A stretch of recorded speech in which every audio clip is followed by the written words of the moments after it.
Hello, everybody. Welcome to today's webinar. Thanks for joining us. We'll be starting up in approximately 3 minutes. We'll go off the Apple clock on the wall.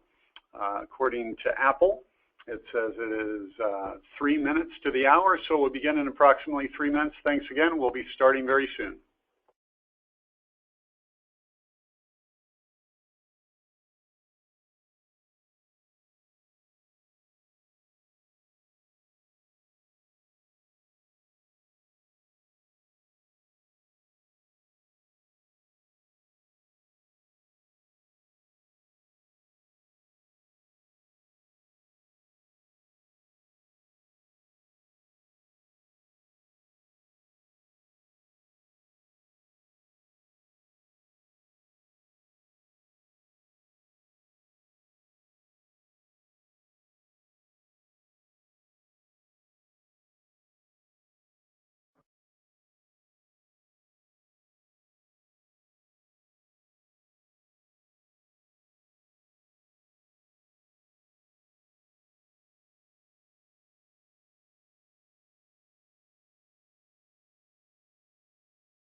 All right, everyone. The clock on the wall says it's the top of the hour, so we're going to begin this webinar, and that is starting in less than 1 minute. So I'd like to thank everybody for joining us and for spending some time.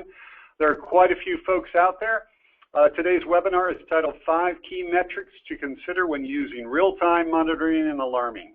And I'd like to welcome Bob Parker, who will be speaking today. It's going to be great having Bob. He is sort of our expert in this area regarding power monitoring and alarming, real-time monitoring and alarming, and so it's great that we have Bob here on board. And so I want to say we're recording this. We'll be sending out a link to this particular webinar, so if you want to share it with other folks or you missed part of it or you have to step out, we will be sending out the recording, number one. Number two, if you have any questions, feel free to submit them. We'll try to get to all the questions. We may take some during the actual presentation, but we guarantee we will get back to you if we don't cover them during the actual presentation. But please feel free to submit questions. It makes it much more engaging. And lastly, we tend to keep pretty quick webinars. Nobody really wants to be on a webinar for an hour. It's just way too long. We live in the world of now. And so I think everybody wants to get the information as fast as possible, and we try to adhere to that. So the total time of the webinar will not exceed 30 minutes, or we'll try not to exceed more than 30 minutes. That includes the presentation and the Q&A.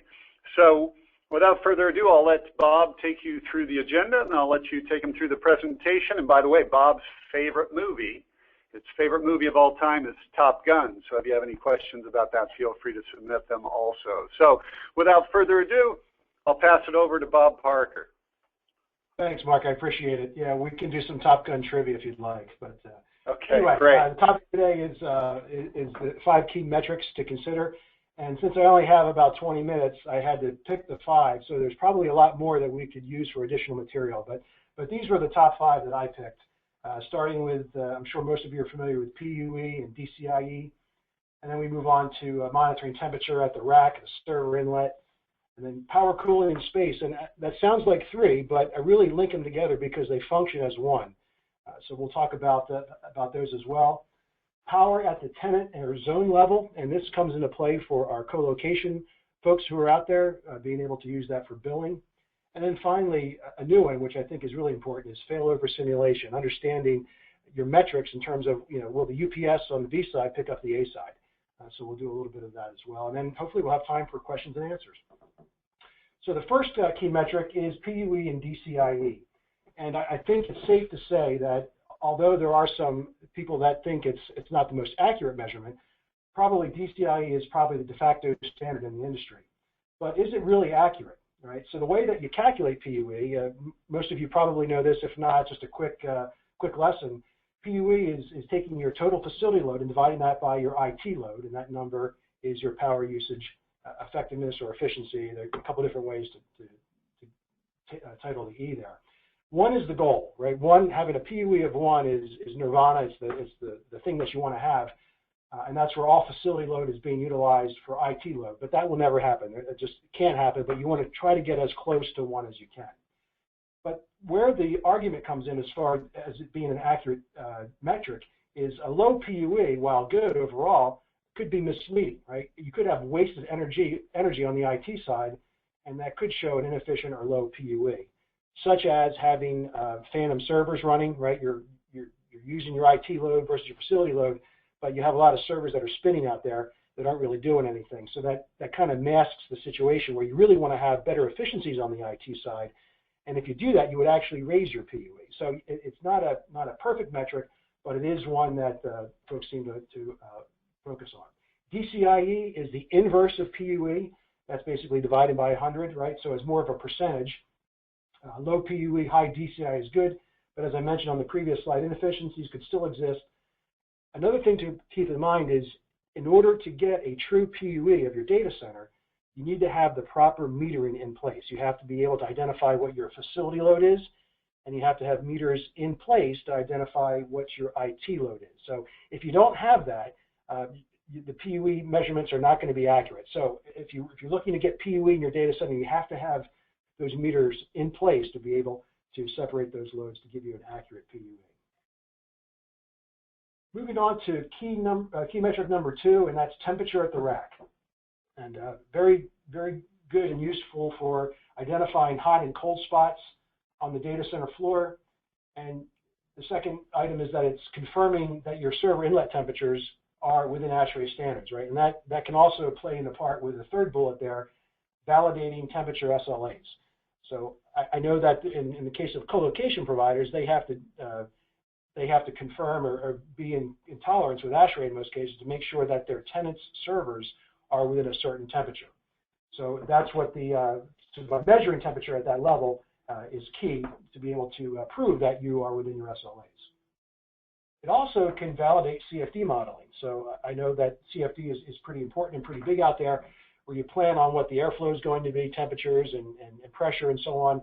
But how do you validate that cooling is actually getting to the servers, right? And most people are concerned with servers at the top of the rack, so you want to make sure you're getting enough cool air out there.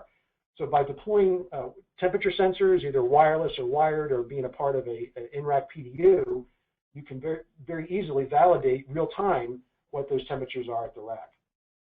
And then finally, it's an early warning detection of other problems that may be happening, right, in terms of a crack failure or overloading of rack power. So you're going to see the temperatures start to rise, possibly, indicating another issue is taking place, to give you an advanced warning of something else that may be more disruptive later on.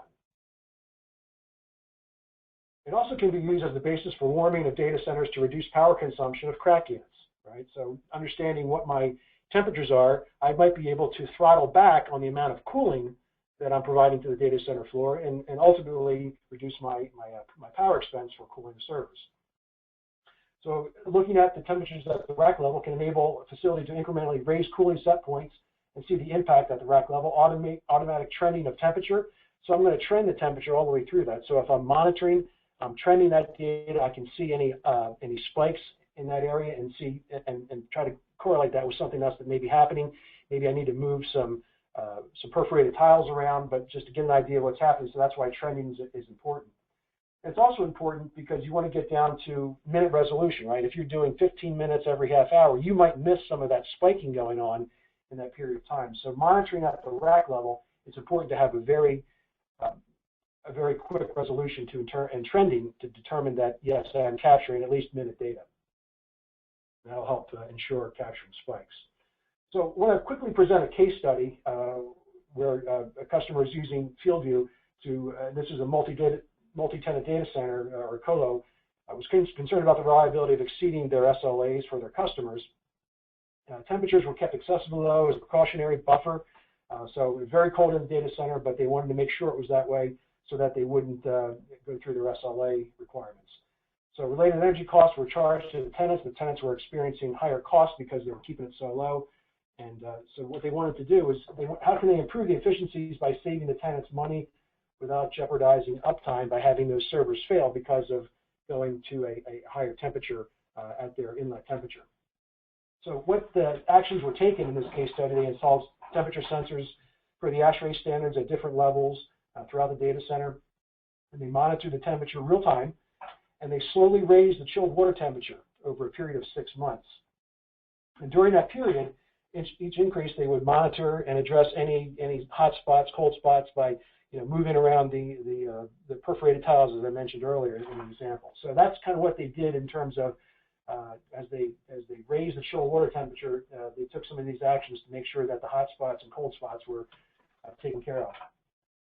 They were able to also graphically display through FieldView the thermal state and alerting capabilities. So it gave the customers kind of a warm and fuzzy that they were not seeing any adverse conditions based on raising the temperature floor or due to the change in the temperature on the floor.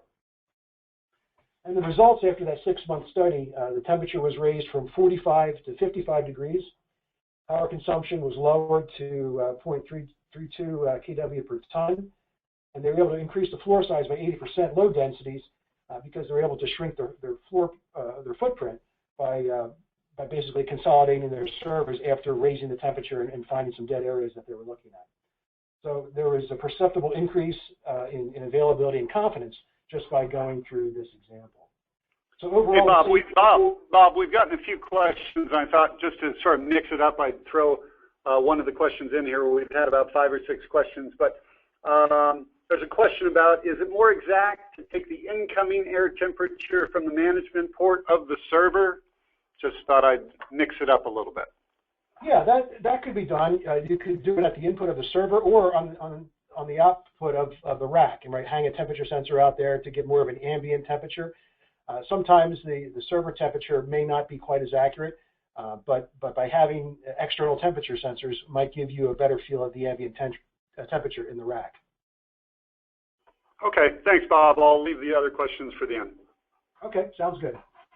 So overall savings, just to wrap up this case study, 2.3 gigawatt hours of energy consumption saved, about 285,000 in power costs, and some reduction in CO2. So again, that was a very successful study that all they did was basically roll out temperature sensors at the rack level, and we're able to see those savings produced. Next key metric, number 3, is taking a look at power, cooling, and space. And as I mentioned earlier, these are 3 indicators that really go hand in hand. But I need to know what my power load is. I need to know power used versus availability. I need to understand the same thing for cooling used, availability, and also space, because that's going to really drive how I grow the data center floor, how I grow my power consumption, how I grow my data center to accept more on the floor, and basically keep a handle on what I'm doing on the data center floor. So these 3 are very closely tied together. The 3 primary metrics requested from DCI and monitoring tools. It's what we hear all the time. I need to know what my power, my cooling, and my space are. So let's talk about overall power. So understanding and knowing your power usages at real time versus capacity and then I list the different levels at the enterprise level. So if you have multiple data centers, it's great to know, hey, what's my total load of all data centers combined throughout the world. So to be able to roll that information up to an enterprise level is very key. Then ratcheting down to the facility level, being able to look at facilities and saying, you know, what's my power consumption versus what my energy bill is, making sure that they match. Looking at the floor level, if I'm trying to understand from floor to floor what my loads are, and then down to the individual rack, right? Understanding if I'm a colo, understanding what my rack loads are, if I'm trying to increase my wattage per square foot, either in a colo or even in an enterprise data center, it's great to have that information in real time. It's great for trending, right? Looking at history, seeing if I have branch circuits or circuits that are rack strips that may be trending high in some cases. Maybe it's time to add some more power to that additional circuits to that rack. Great for planning for facility or room power upgrades, right? It's time to upgrade the room. By how much? What do I need to increase the load to? Well, if I'm trending my data, if I'm looking at it real time, I have all those answers at my fingertips. Here's a big one, identifying stranded power, right? Understanding where I have power in the data center and it's not being utilized, where I can repurpose it for other uses. And again, understanding from an overall power standpoint, I get to see that and be able to reuse it for other tasks. And then finally, it's good to know and have at your fingertips when the boss asks. How many times, I'm sure, as a facility operator or IT manager, well, what's the power load in the data center? What's my overall power load? Well, previously to having real-time monitoring, you would have to probably take monthly readings, put it in the spreadsheet, do the calculations, and update it every month, every quarter. But now with real-time power monitoring, you have that right at your fingertips, and you can show a trend over any period of time that you would like. Moving on to cooling. I think most of you would agree that's probably the biggest ongoing expense in the data center is keeping the data center cool. So that usually takes up a lot of power to do that. It's the most vital element in the data center because you have to protect the IT investment, so you need to keep it cool. But how cool do you need to keep it based on the case study, right, that we talked about earlier? So know the amount of cooling utilized. It's more importantly, knowing the amount of cooling capacity left, right? So I know what I'm using, but it's important to know what my availability is. So if I have to add additional crack units or if I have to add additional chillers, I mean, that's a huge expense. So you want to really understand what your cooling load is versus your availability load, and then determine that in further growth in addressing your cooling infrastructure. And it's great to know the cooling by facility and by room, right? So one room may be getting overcooled versus another. So understanding from room to room in the facility, being able to understand maybe I need to redirect the cold air someplace else or readjust my settings. And then finally, on key metric number 3 is space. Along with power and cooling, space is the third key indicator in this group that we're talking about. And I think the use cases here are pretty obvious, right? Expansion capabilities at the facility and the room level, primarily for the IT side of the house, right? How much space do I have left? Where can I put existing servers? Where do I have room from a U perspective? Where do I have room from a power perspective? And it's also useful for power and cooling calculations as you're trying to figure out wattage or per square foot or cooling per square foot, knowing how much space you have available. And obviously for co-location providers, you know how much inventory you've used and how much inventory you have left. So again, power, cooling, and space are huge in terms of knowing what's going on in your data center floor. Here's another case study. In this case, it was an investment bank that discovered that it's taking too long to place new servers as new assets into the data center floor. In checking for space, cooling, and power capacity meant manual work, as I mentioned earlier, going with clipboards and meters and going out and checking where I have available space. So it was really a long chain to get this in. In some cases, 2 weeks, I think it was 14 days, 2 weeks, that it would take to go out and do the research to find out where to put these additional servers. So the problem in the case study was how to place assets safely, quickly, and to reduce errors and manual labor hours, right? How can I get this, reduce that window so that it doesn't take as long for me to deploy these servers. So what this investment bank did is they basically made the application available to all interested parties where there was some interest in space and power and cooling were available in real time. So the people that need to make decisions now, in this case, had access to field view where they would go out and look at where they had room from a U standpoint, a rack U standpoint, where they had availability from power to be able to place these servers. So again, that was the actions that were taken while monitoring and using FieldView to show where those areas were. Savings, error rate reduced to 90%, and these are numbers based on this investment bank and what they showed in their savings. They reduced the 2-week time frame, that window, down to 2 hours. And the labor savings alone was over $380,000 per year for 10,000 square feet of data center floor space, plus assets at work making money almost 2 weeks sooner. So again, they were able to get those assets out in place, making money in production a lot quicker than that 2-week window that was taking place earlier. So again, Hey, Bob, this is Mark again. Hey, this question is very timely in the thing. Somebody wanted you to, if you go back to the slide previous, somebody was asking about, well, what do you mean by, can you explain more, reduce the error rate? Yeah, error rate was placing servers where they didn't belong, right? So let's say if IT was placing them without really looking or talking to facilities, they might put it in a place where there were power issues, right? You were overloading the circuit or there wasn't enough space for cooling. But in this case, I think the errors were specifically, you know what, that wasn't the best place to put the server because the power loading is not sufficient to be able to support that server.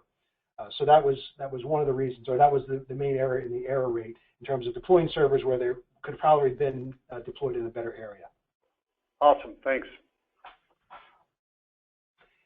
Key metric number 4, and this is primarily for our customers who are colocation providers, in terms of being able to monitor and bill power usage or by power usage to your individual tenants or customers by suite, by cage, by zone, being able to validate SLAs, right? If I'm supposed to deliver X amount of power, I can prove now that yes, you do have that amount of power each month, and I can bill you for it, right? So understanding what it is at the zone or tenant level is great to be able to charge customers for their actual bill and have it real time and have it accurate. And it's also important for enterprise data customers as well. In some cases, the application is used to bill back departments for power and IT usage. Being able to say, hey, here's what you're spending, HR department or marketing department in Mark's case, and saying, hey, I need a bill back here in your budget to be able to help pay for the data center. So again, key metric number 4, understanding what my power loads are at the zone or even at the tenant level. And then finally, looking at key metric number 5, and that's power failover analysis. One of the questions that we get often, as I mentioned at the beginning, was identifying weakness in the power chain. Right? I have 2 UPS, I have multiple PDUs that are in my distribution, and I have RPPs and panels that are out there supporting the power distribution throughout the data center floor. How can I be sure that if a failover were to occur or power side A were to drop out to B, that the B side is going to handle that load? And it's important to have a teaming concept to make sure that that's taking place, or having something along this line within FieldView that offers failover analysis where you can actually simulate power failure by simulating a failure in a PDU and a UPS and a static switch and seeing what would happen when that device fails over. Will the B side, will the redundancy kick in and catch that power failure and support it the way that you expect? So having and identifying what devices or users would be impacted is also important, because if I do have a failure, I want to be able to tell what customers are affected. So by running through a simulation, and let's say a PDU fails, I can now look and see what PDU or what racks that PDU supported, and I can give a heads up to these customers that are using their servers, or departments that are using the servers, and to give a heads up that, hey, something may drop out here, or at least I have an idea of what may drop in the future. And it really validates the redundancy in your power chain. So number 5, while this could be number 1, these 5 are really important, at least at the high level, of what I think should be important to maintaining and monitoring real time in the data center floor. So in summary, the 5 that we have: PUE, DCIE, again, making sure that I'm reducing that PUE while also maintaining good efficiencies at the IT level. Temperature at the rack, the server inlet, making sure I'm within ASHRAE standards or whatever standards you've developed with your customers or with your constituents who are occupying your data center. Understanding what your power, cooling, and space are, not only from a real-time metric of what I'm consuming, but what I have available on the back end. Number 4, power at the tenant or zone level, making sure that I can bill back my customers and have accurate power measurements at that level. And then finally, making sure that B will catch A in terms of a failure. So with that, Mark, let's handle any questions that we have. Okay, there's so many questions and people are dropping questions on top of one another, so I'm going to try and hit these as accurately as I can because it gets a little confusing. Is power consumption considered equivalent to cooling needed to refrigerate the data center? Repeat that again. I want to catch the first part. Yeah, that's why it actually is in light, power consumption is considered equivalent to cooling needed to refrigerate the data center. Then how are you going to treat these values differently? Well, I think power consumption in the data center is not all for cooling, right? A good part of it is, as I mentioned, but I don't think it's all of it. So it's good to be able to separate that out. What's my cooling load versus my other facility loads, supporting the data center, generators, things like that. So I don't think they're equal, if that's the question. Okay, and this is a follow-on from the same person, can you have enough power but not enough cooling when one considers to place or move an asset? Oh, I think so, yes. Yeah, you can have enough power available, but maybe you haven't deployed enough cooling, enough crack units, or it's not cold enough in some cases. But absolutely, you can have power available but not be utilizing it by having crack units not in the right place or not set at the right temperature. Okay. The next question, can you program failover considering a mix of single-corded versus dual-corded devices? That's a good question, because if you have a single-core device, if that one side drops out, you're going to have a failure no matter what. And in that example that I showed, that screenshot, that's a quick snippet of our PowerView module. And it does show you single-corded devices. So those would be points of failure if you only have that single cord. So you could set up, I guess, a static switch to cover that, but primarily that would be a source of failure. And then obviously the recommendation would be to have dual-corded devices. Okay. Another question. We have some monitoring already. How does one justify this type of product? Well, I think if we refer back to the case studies, I think those speak for themselves, Mark. If we look at, and I'm not sure who asked the question, but those were big-time savings, and those were only a few that we chose here for this webinar. But those are some large numbers, and I think those right there alone, other than peace of mind, you have real dollar savings here that should be able to justify at least starting your monitoring, crawl, walk, run, where hey, let's at least monitor the temperature, then let's at least monitor the power. But obviously, yeah, those savings I think would justify getting in beyond maybe some basic monitoring that may already be in place. And I would offer to anyone that's sort of interested in the ROI, the great thing about this is the calculations are very straightforward. And if you go to fieldviewsolutions.com, in the lower right, there's actually a link that says estimate your ROI, and you can just put in your own metrics and come up with your own numbers. So I would suggest anybody, again, go to fieldviewsolutions.com, and in the lower right, there is an estimate your ROI. So someone asked about what's the price of this type of product? How do you charge? Well, from a FieldView standpoint, we charge by the monitored point, and we get a lot of questions by that. For that is, well, how many monitored points do I have, and how does that work? And let's take a crack unit. We're talking about cooling for now. A typical crack unit may offer within the ability to monitor maybe 50 or 100 different values, right? Real power, crack set point temperature, return air temperature, many different types of values that the crack could offer. Those would all be considered points. And then you would pick and choose what points you wanted. In most cases, we suggest, because of our industry experience, what to monitor out of each type of device. And if you take a crack unit, let's say 15 points, 15 values that you want to monitor and trend, we add up all the different devices that you have and the points that you want, and those are the points that drive it. So the amount of points drives the price per point, and that's how we drive the pricing for FieldView, and that's a perpetual license that you own. Hopefully that answers the question. Great. The questions, honestly, answering the questions is causing more questions, which is super. So here's another one. How easy is it to pull the data from Nlight in order to create Tableau reports? We actually announced a connector to integration into Tableau, so we have pre-created connectors in Nlight to Tableau, but additionally, with the field view part of our solution, we have the ability to integrate into any third-party reporting engine or dashboard, and we're going to be making a major announcement around this in the next 2 weeks, so look forward to it. By the way, I'm going to make a plug. If anybody's going to be at AFCOM Las Vegas in approximately 2 weeks, we're going to be there. Please feel free to drop by the booth, and I'm sure we have a T-shirt waiting with your name on it, so please drop by the booth. So I sort of jumped in there. Is there anything you wanted to say about integrating information into other systems, Bob?